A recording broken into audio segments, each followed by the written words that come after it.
আসসালামু আলাইকুম ইমরান। আমি হাফিজুর রহমান টিটিএইচ থেকে আজকে আপনাদের দেখাবো ফোনের কন্ট্রোল সেন্টারের যে কোনো ফিচার অ্যাড বা রিমুভ কিভাবে করবেন বা যে কোনো সমস্যার সমাধান আপনি কিভাবে নিতে পারেন। সরাসরি চলে যান আপনি আপনার আইফোনের সেটিংয়ে, কন্ট্রোল সেন্টার। এখানে নিচে দেখুন আপনি কন্ট্রোল সেন্টারের যে কোনো কিছু আপনি কিভাবে অ্যাড করবেন। যেমন আমার এখানে হোম স্ক্রিন অ্যাড করা আছে বা কুইক নোট অ্যাড করা আছে, আমি যা ইচ্ছে অ্যাড করতে পারবো।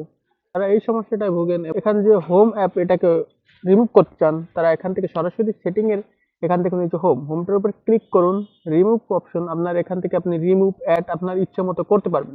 কন্ট্রোল সেন্টারে এসে এখান থেকে আপনার যেটা যে প্রয়োজন ওটা আপনি অ্যাড করতে পারবেন, আর যেটা প্রয়োজনীয় আপনি এখান থেকে মাইনাস বাটনের উপর ক্লিক করে রিমুভ করে দিন। আজকের ভিডিও থেকে যদি একটু উপকৃত হয়ে থাকেন তো অবশ্যই একটি লাইক দিয়ে দেবেন এবং এরকম নতুন নতুন টিপস এন্ড ট্রিক পেতে আমাকে সাবস্ক্রাইব করে রাখুন।